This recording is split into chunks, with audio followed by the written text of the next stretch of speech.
Welcome to Woman Witness Podcast, the stories at the well.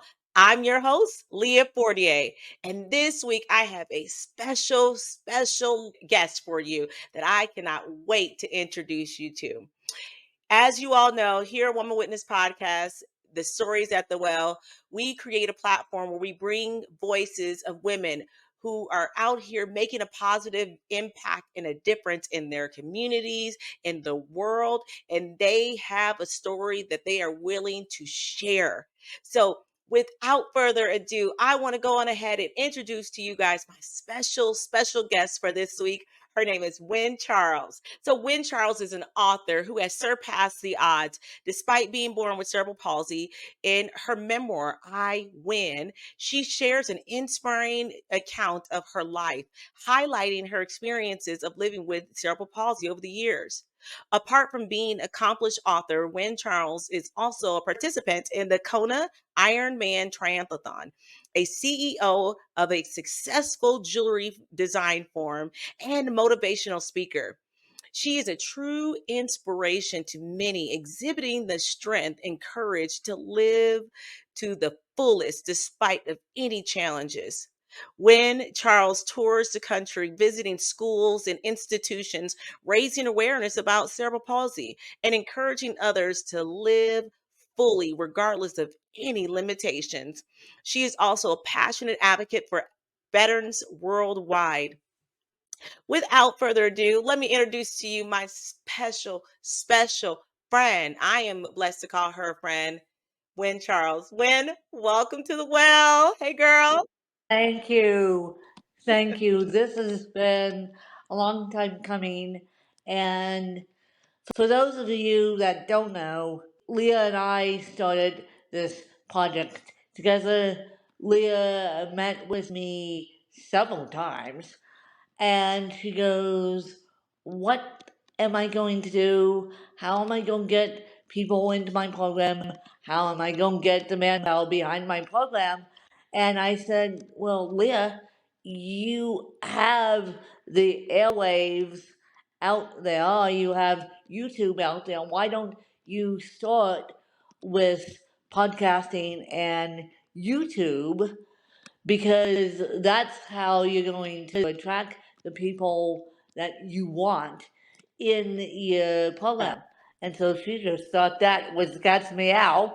So now I get to have the privilege of having her interview me. She gave me the blueprint on how to get my podcast started. And man, did I hit the ground running because I'm going to tell you, she gave me the right tools. But we're going to talk about that today. But let me give the floor back to Wynn. Wynn, tell our listeners a little bit about you. Who are you? I am just average Joe, and I don't like to think of myself as a motivational speaker making an impact on, well, I truly don't, but at the same time, apparently I am. But my main cause is raising awareness for my own disability, which is cerebral palsy. Cerebral palsy is a lack of oxygen injury at birth. And yes, I got it at birth. I have ataxia spastic cerebral palsy. And I can name a host of other disabilities that I have underneath it, but I'm not going to. The main disability I have is cerebral palsy, and one of the disabilities I have underneath it is osteoporosis. And for those of you who are fighting osteoporosis, which is weakening of the bones and literally getting holes in the bones, and the Mm, reason why I mentioned that is because osteoporosis is so common, and mm, older people could get it, and a lot of people with CP could get it. I mhm, I am the one that everyone thought I was nuts when I said I need what they call a DEXA test and I need a bone density test everyone looked at me because I was only 35 at the time. Mhm. Everyone looks at me, they go, sure, go get one. And turns out I have it. Turns out that I was supposed to have back surgery on January 19th. Turns out that I mysteriously now have osteoporosis in my back. Oh And no. I have had osteoporosis previously in my neck, in my legs, but never in my back. So Mm. turns out that I wasn't taking care of the osteoporosis, I was taking care of the CP, but now I am in the process of getting daily injections for osteoporosis, and then I get to have the fun of back surgery, which is common with CP. And so it's been a little bit of an interesting show. But the reason why I tell that is because always be your own medical advocate. Always say, doctor, you need to listen to me because even though they say in general, bring your common concerns to your doctor, the Yeah. doctor really only have 5 minutes. So through blood work and I wrote my doctor and said, yeah, I'm on osteoporosis injections because part of my hormones being low, my parathyroid hormone being low, leads to osteoporosis, which I already had.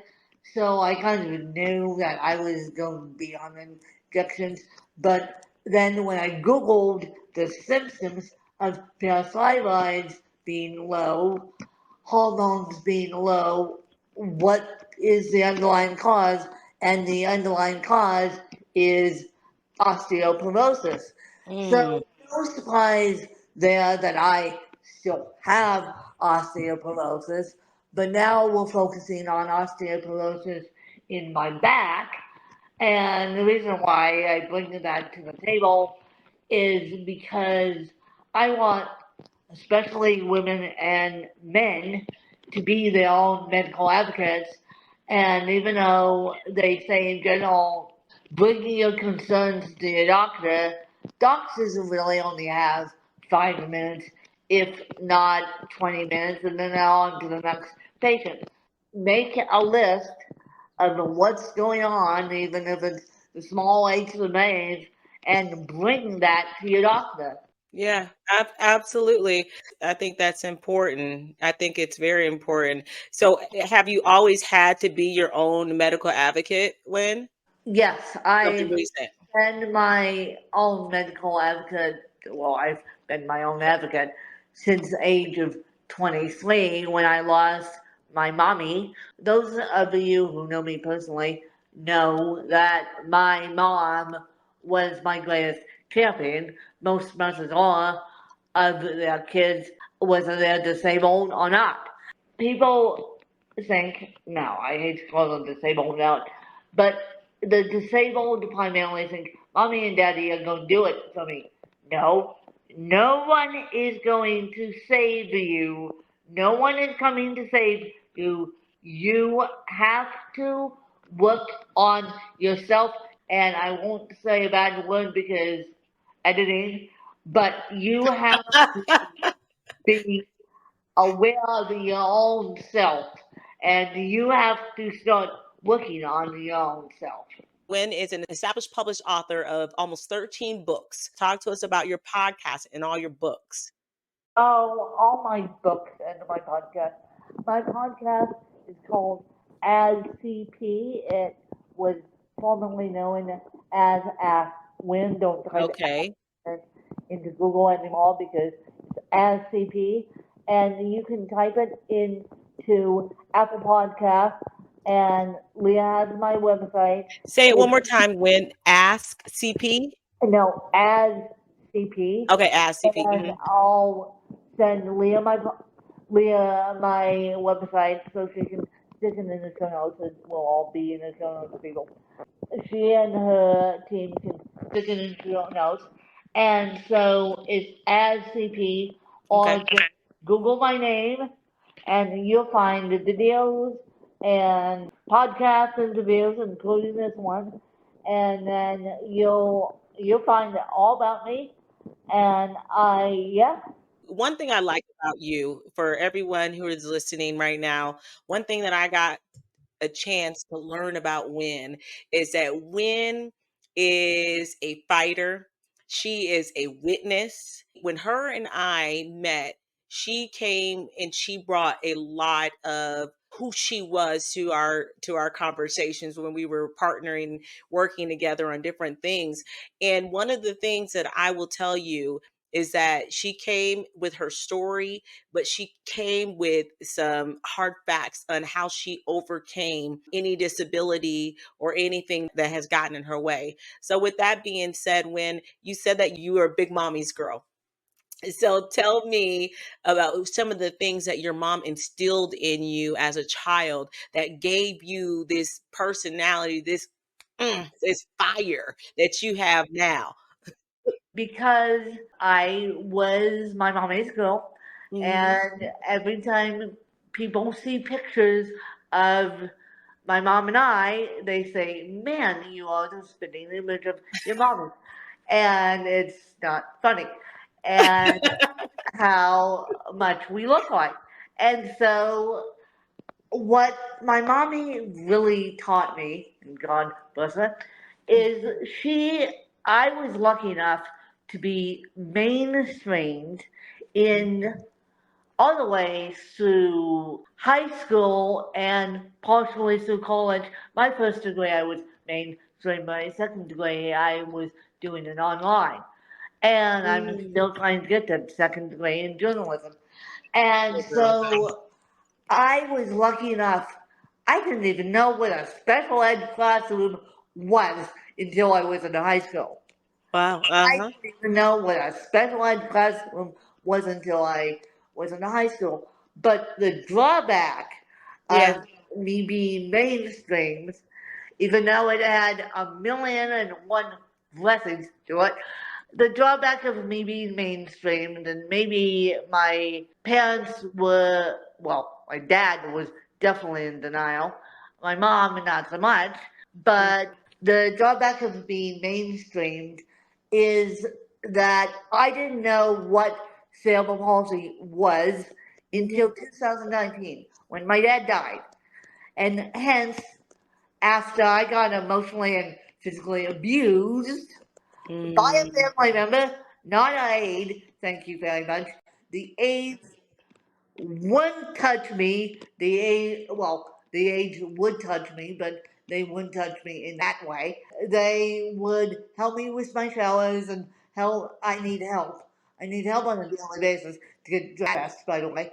And I need help cooking and cleaning, essentially. That's all I need help with. I need help with showering. I need help with grooming. I need help with cooking. But other than that, I'm independent.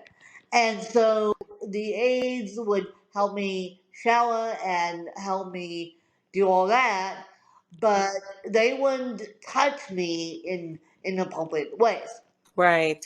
Right. And so on June 20, yeah, because my birthday was on June 22nd. And Mhm. you gotta remember, I lost my dad in May of 2019. So when Mm. I turned 33, the day Mhm. after I turned 33, we have a meeting with my family and a temporary aide who would only be working with me for a week as my main aide was out of town. And Mhm. so my main aide, bless her heart, brought in a temporary aide so that I wouldn't be stranded, basically. And Mhm. so after that meeting with the temporary aide, my aunt says, "Come on, Win, come downstairs. It's time to get ready to go out to dinner." Mhm. And me thinking that, okay, my aunt is going to help me get ready. I Mhm. don't need my aide. The aide Mhm. was dropping off the temporary aide, that was it. And so Mhm. the aide wasn't technically working with me. Right. And so I was thinking, okay, I'll just go downstairs and change my clothes and go out to dinner. They were Right. taking us out to dinner, my stepmom, my stepsister, and myself. And so I'll just go downstairs, change my clothes. Well, go downstairs and change my clothes turned into basically hell. And Mm. basically, my aide was on the other side of a wall. My aide had moved in with me essentially to help take care of me because To she knew protect I you.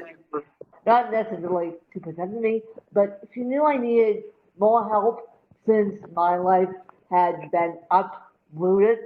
And so she Right. took it on herself to move in with the blessing of my stepmom, Mhm. which was a whole different show in itself. And so the day I got abused, the aide was in her room hearing all this. She must have heard all this. And Mm. my aunt goes up my stairs and says to my stepsister, who is my bedroom was downstairs, my Mhm. living room was on the main floor, and then the master bedroom was upstairs. So I had four witnesses to my emotional and physical abuse, but my abuser was doing it towards me. She wasn't doing it towards the three people that were witnesses that turned out to be witnesses. She took me as a victim, and the reason why she did this is because she didn't like my chaos. How the aides were grooming me, didn't like how the aides were caring for me. Now, you gotta remember, I had lost my dad. So, aide, not only my aide, but my personal assistant to get me to appointments. My she cooked basically all my meals, including my stepmom's meals, which is Mhm. an interesting show in itself. The aide took on a bigger position than just being a housekeeper Right. because she and I both got the call that my dad had passed away from undiagnosed lung cancer Oh on wow. 19 within an hour of each other. Basically, my stepmom and stepsister were in Denver where he passed away. Myself, my aide, family, and friends were up in Aspen. Aspen is 4 hours away from Denver. So, and Mm. she's in church, by the way. And I Yeah. had the phone blowing up and saying Tim had just passed away. So then she, bless her heart, she comes back and then friends, friends, and basically my step family started marching in my house. Basically, Yeah. friends started marching in my house, and they say, "When are you okay? When are you okay? When are you okay?" Basically, all my community gathered around me on May 19th and my stepmom wasn't present, didn't do anything, and barely could fly home. She finally flew home. But at the time, she was dealing with her own grief down in Right. Denver, Ohio. Friends started marching in my house like boys, didn't know what to do, and that was May 19th. Fast forward to June 23rd when my family flies out to basically check in on me and not necessarily ask how they can help. And Right. so I go downstairs to get dressed. The next thing I know, my aunt is running up the stairs to, and it was my aunt's sister, not my abuser, but my other aunt, was running up the stairs to my stepsister, and the words out of her mouth were, "We need a shaver now." And my stepsister was so freaked out that she was shaking, and You said you need a what now? A shaver? as in shaving me, as in Oh. me, because my aunt didn't like how I was being cared for. And Oh. so she wanted to shave me and do all that. And then the straw that broke the camel's back, and I'll admit this publicly because it is public, is my aunt took a picture on her phone of my private area. Mm. And that was the straw that broke the camel's back. Me being what they call a mandatory reporter, my background is in early childhood education. So, Mhm. early childhood education, you get the privilege to become a mandatory reporter for the Mhm. kids, just in case the kids say, "My mommy hit me," or "My mommy gave me a bruise," or "the kid was acting weird." That's what mandatory reporters do. You Okay. actually see something, say something. And Right. so I went, me being mandatory reporter that I am, on myself, I went to a counselor. And that counselor asked me, "Do you feel safe at home?" Because, I was disabled. Right. "Do you feel safe at home?" I said, "Yes, this is what's going on now." The next thing I know, I go to counseling next week. I don't think anything of it. I walk out of counseling and go, "Well, where's my aide?" My aide, I thought she was in the bathroom. I knew where our vehicle was. I knew how to get to my aide. The next thing I know, a perfectly strange person walks up to me. The words out of his mouth were, "Your driver is in adult protective services." Oh, And I'm like, "Oh no. Oh wow. no. Here we go. Here we go on this wild goose chase."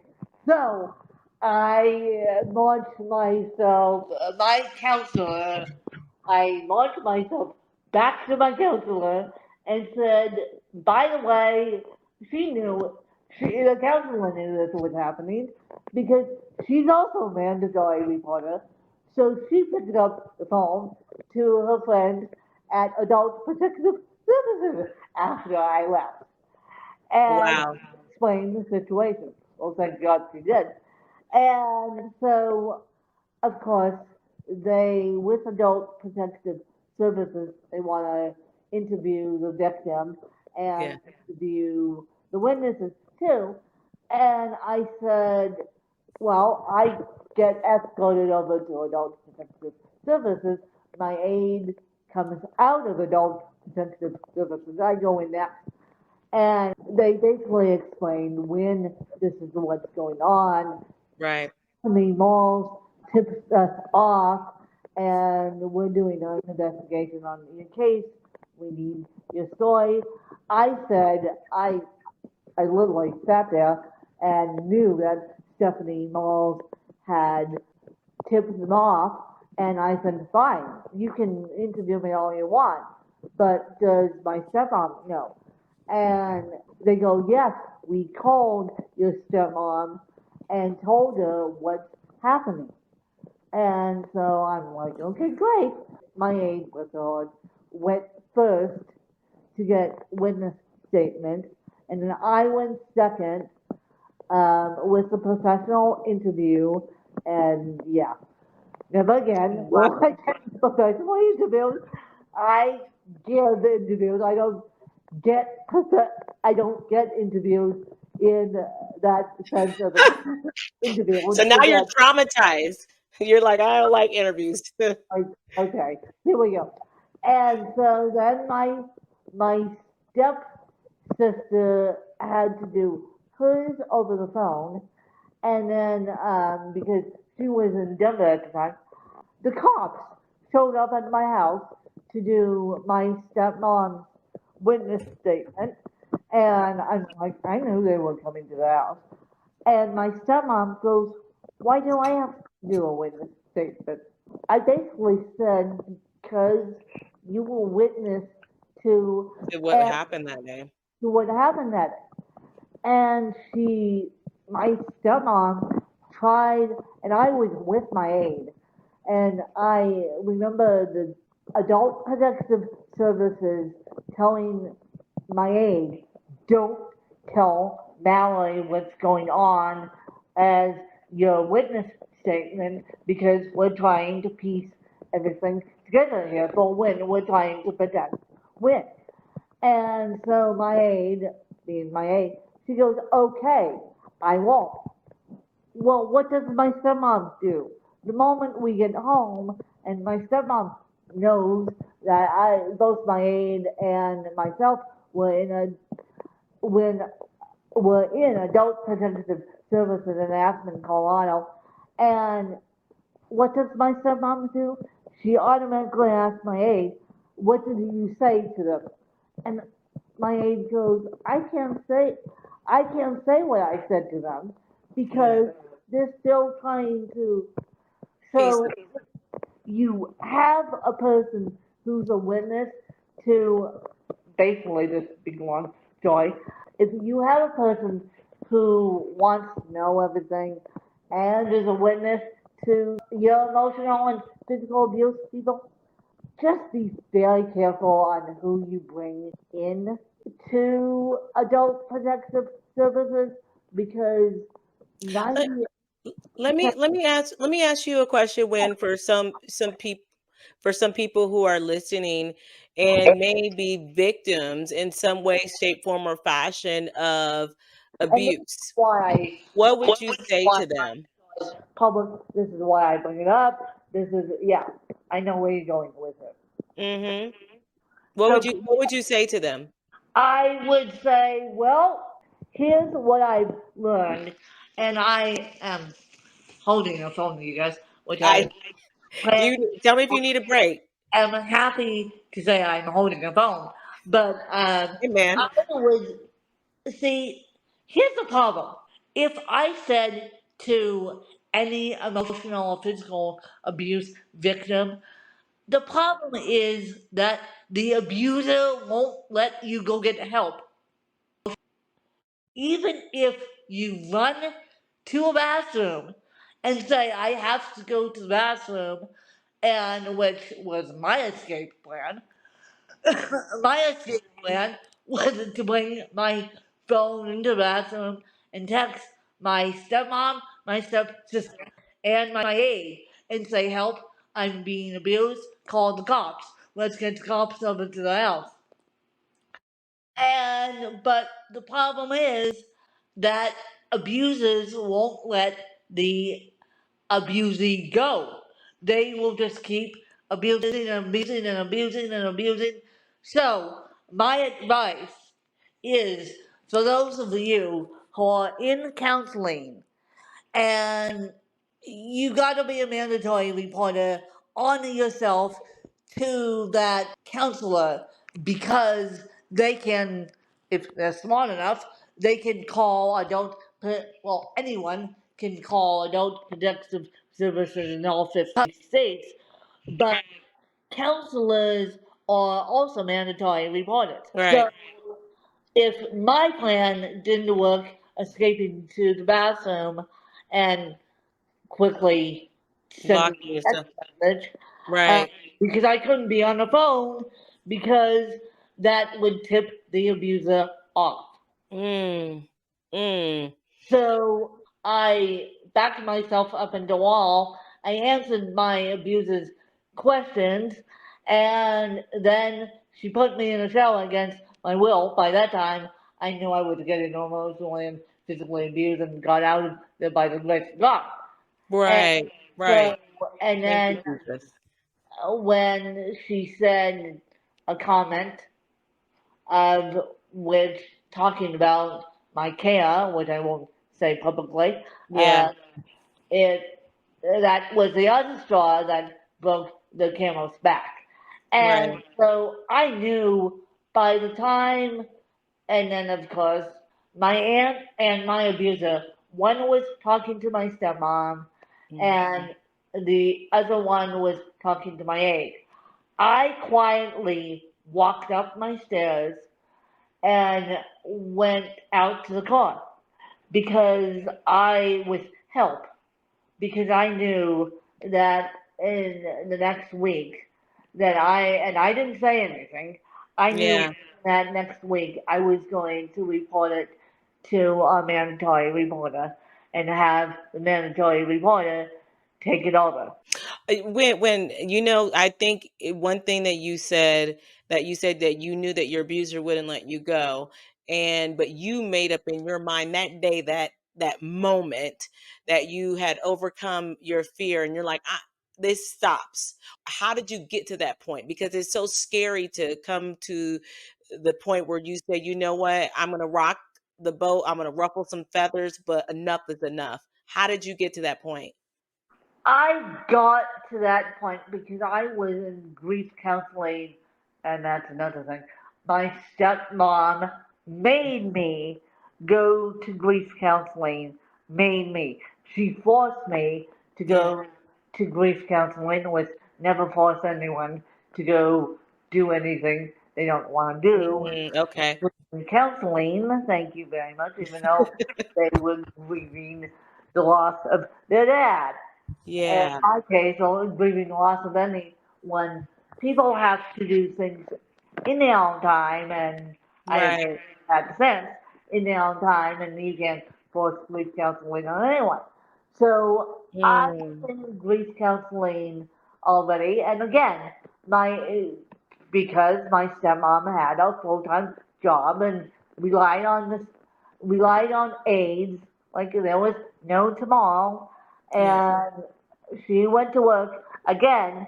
To get me into counseling, the aide said, "I'll be with you Mm. every step of the way. I'll even go pick up the paperwork so that you can fill it out at home, and then we Good. can drop it off at the counseling office, and then we can do it that way."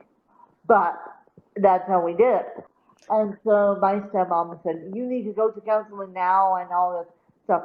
So I was already in counseling when Mm. happened. So although I had such a big following on Facebook at the time, and I still do, if I would have DM a close friend, or even called a close friend, she would have done a safety check on me. I know that. Oh, I love that. I I have, and even my friend, even my best friend with CP, if I would have texted her, she would have got her mom involved, which I didn't mind if anyone. So it And sounds like you have a good community I base. have, yeah, I have people now. Now I, now I'm in Arizona. Now I'm in a safer spot than I was. Yeah, So amen. I Yeah. moved to Arizona on my own accord due to Mm. financial reasons and loss of both my parents. I moved down to Aspen, Colorado in 2000, no, 2022, 2020, 2022. And so 2021 or 2022, I can't remember. It was probably 2021 when I moved down there. So I moved down here in the midst of a pandemic. Yes, and Well, I'm proud of you. You go, lucky. girl. I'm sitting in my own condo, and what you see behind me is my kitchen. My own kitchen, thank you very Come much. on. And so I'm sitting in my own Say condo. it. Yes, Yes. yes, this is my own condo. I fully own this condo. No one can take it away from me. And so, And that gives and you a sense so, of freedom right there. That yes, alone right there gives you a sense of yes, safety, freedom. safety, freedom, whatever you want to call it. So Mhm. I moved out of Aspen just because it was too much, number one, and Mhm. number two, because of my case, I moved out of Aspen. A lot of people don't know that, but I Mhm. had to get a fresh start. I was given the opportunity to move down to Phoenix, Arizona, into a apartment complex that is designed for people with disabilities. That's so good. So getting back to your point, what would I tell emotional and physical abuse victims who only have their headphones in their ears or only or on the bathroom floor at this point, shaking like a leaf? I Mm. would say text at this point, if they're listening, or if anyone's listening and knows a family member who's hiding their emotional and physical abuse, I would say text them and text them a code word, like not "Are you Mm. okay?" Like I would say text them a code word. I can't come up with a code word, but I would say check on your loved ones, whether Mm. they're disabled or not, because women Mhm. and men don't come out of the woodwork and say, "Oh, by the way, I'm being emotionally and physically abused," because they're shaking in their boots. They don't Yeah. know what to do. They're so you kind of have to be sneaky about it with your loved one, especially, especially if they're disabled and you leave Susie Q as the aide and the aide is emotionally and physically abusing them. I know Mm. people with cameras in their houses. My aides, I work with the agency. My aides are completely background checked. Even my morning aides are completely checked right now. And so I have been very, very lucky. And the aide at the time was who witnessed my emotional and physical abuse was background checked. So I have been very, very lucky. I came close to having one of my aides emotionally abuse me, but I was getting stronger. She knew my old story. She knew better of it. She knew better of it that she would get more of a weapon placed on her if she even emotionally emotionally abused me.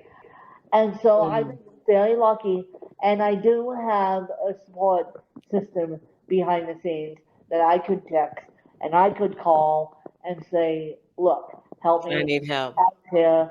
And I have more of a support system down here that would be over to my house in 2 seconds flat if I said, help, Help. I need help.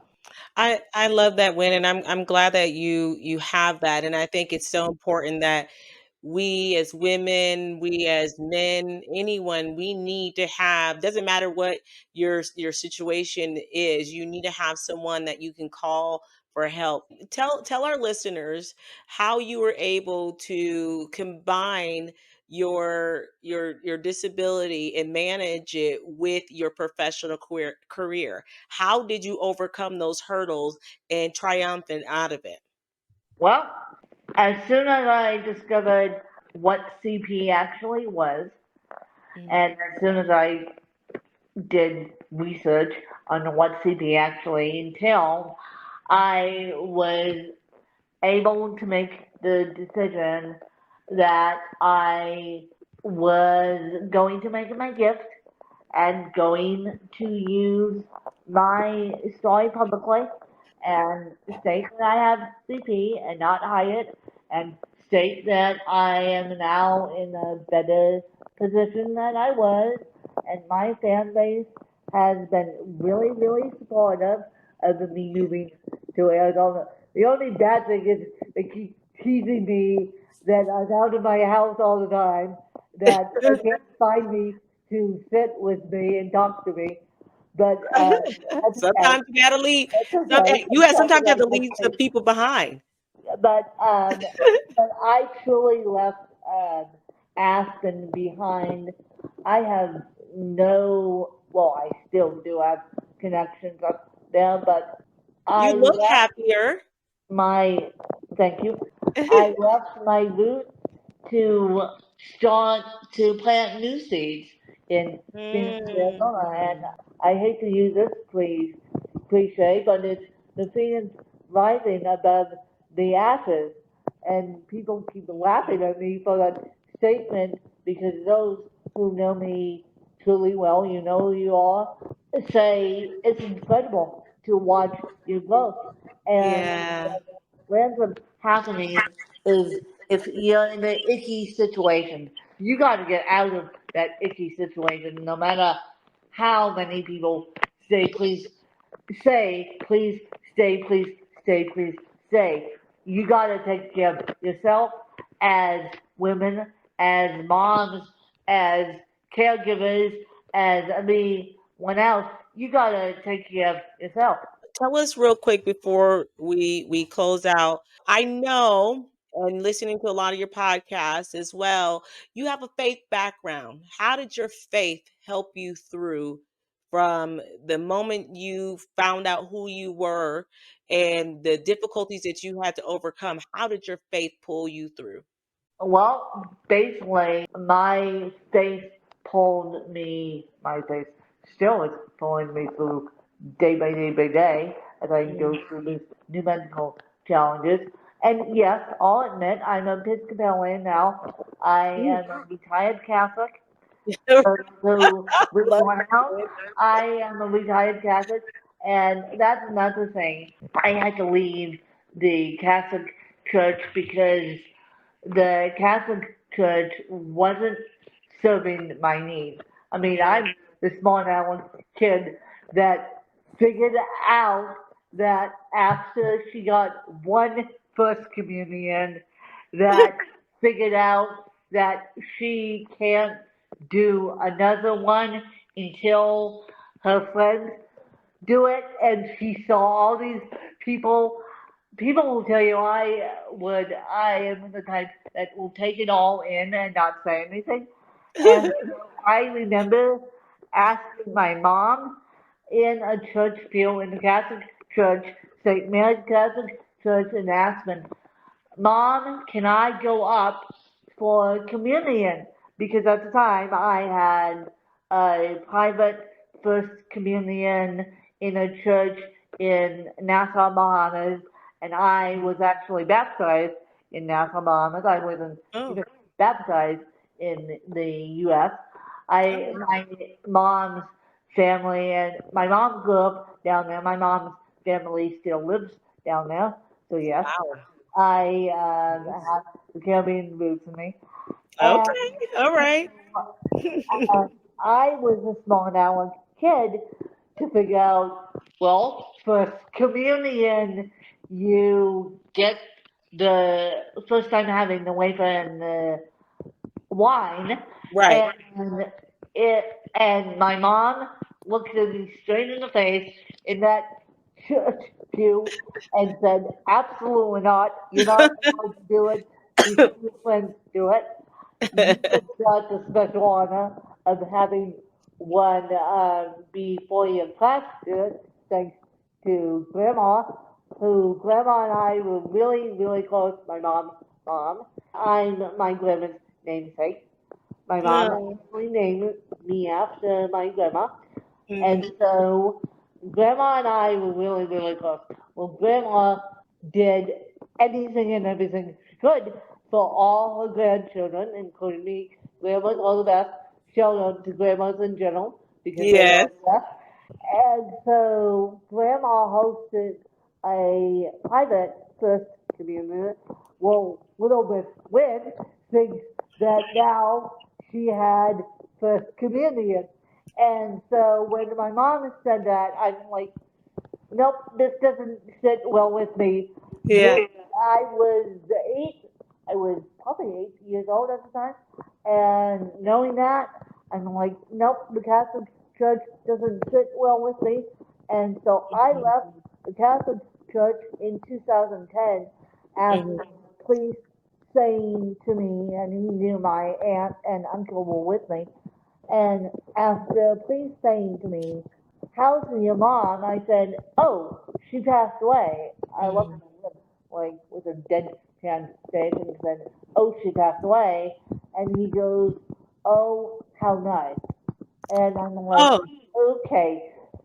wow. Then he was sick, and I think he was sicker than we all thought. Yeah. And then That's not nice. and he gave all the women the heebie-jeebies, and then when when I came down here, I am reading in the local paper of Aspen, Colorado, that he's now in jail for being accused of sexually No. No. When? uh, Oh, a yeah, child. yeah. And yeah, So you had that feeling. I had Yeah. a feeling. I asked another woman within my church, I called her privately, she was out of Aspen at the time too, and I said, is it just me, or did Father Michael O'Brien give you a heebie-jeebies as well, because I had this feeling in my gut. And Gee. so I was smart enough to know what they were doing in the Catholic Church. You had that discerning spirit. When I think that's what you were brought up with from your mom, from your grandma, from being raised closely with them. That's in your spirit. When I moved, I said, absolutely not. I'm not setting foot in a Catholic church. When I got re-baptized in 2010 in a totally Oh, different religion, and then I got baptized again in confirmed again in a Episcopalian church, and I love it. I love it because the Episcopalians are deep, deep thinkers, mhm. and they're so out of the square boxes that we, I think to my own drum, as people know, and so they think deep, but they don't tell you what to do or how to do it, which I love. There's women priests, there's male priests, Okay. there's priests of all backgrounds, all walks of life in the Episcopalian Church. I use it as my base church, but I am a member of a smaller church that is not Episcopalian, but it follows with the Episcopalian guidelines. I am just using that as my base. So, yes, I am Episcopalian. If I hear you correctly, you're saying that your faith was able to really pull you through and continue to pull you through, keep you grounded in those times. Well, that is good win on these last couple of minutes here before I let you go. And I know you've been holding the phone, bless your heart. I told you not to. One, I want to thank you for coming on, bringing your story to the well. You shared some really, really, really personal stories that I hope that everybody was able to take along with them. And if they are in any situation like that, that they know how to get help, they know how to deal with it, and they know what foundation they can stand on. But with that being said, what would you say to anyone who is listening or viewing this?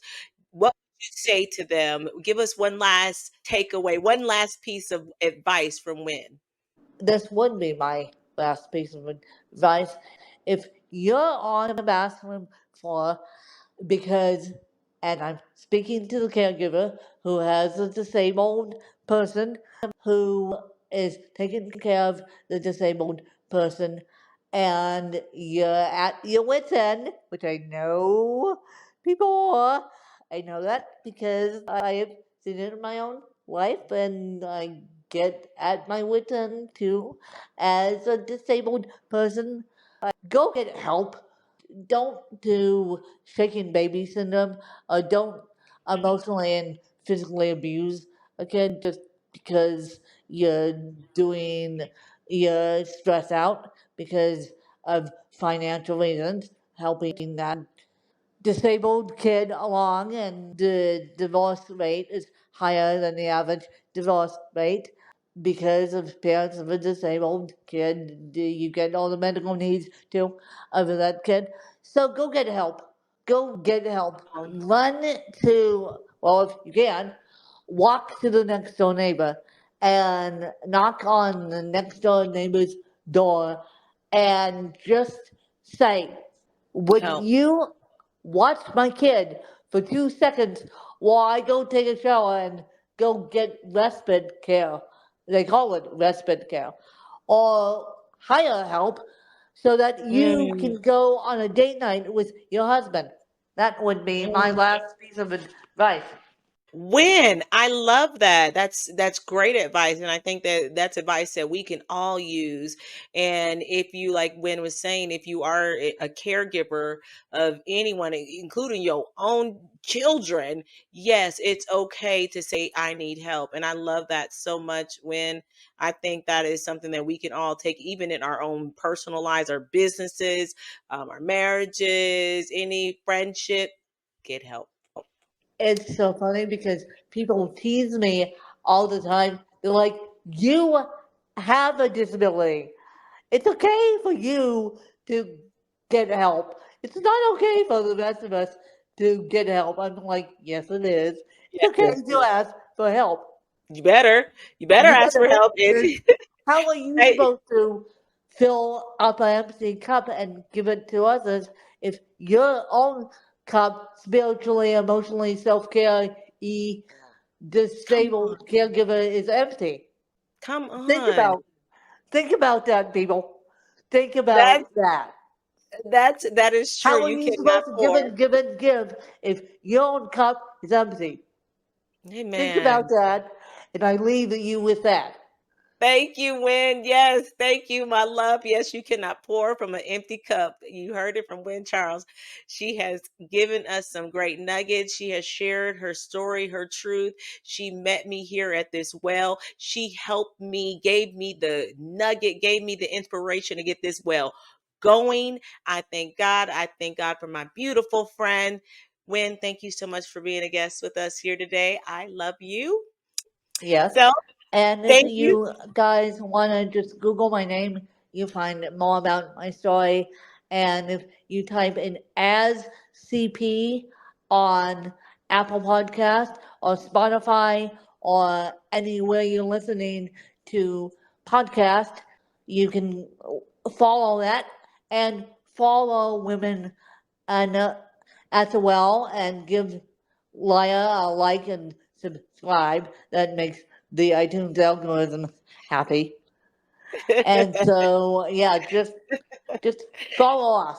Follow the Yes. crazy adventures there. Yes, and I will definitely leave leave all Wynn's information down in the description below on social media. Follow her on social media. Share this video if you feel that you took something from this episode that will help you in your lives, or you know a friend or a family member who is struggling or going through some of the things that we spoke about today. Please share it with them. Like, subscribe, follow our channels. And of course, we thank you for joining us here with another episode of Woman Witness Podcast, The Stories of the Well. I'm your host, Leah Fortier. And perhaps, just maybe perhaps, you were chosen for such a time as this to write, to tell your story, your truth. Until next time, see ya.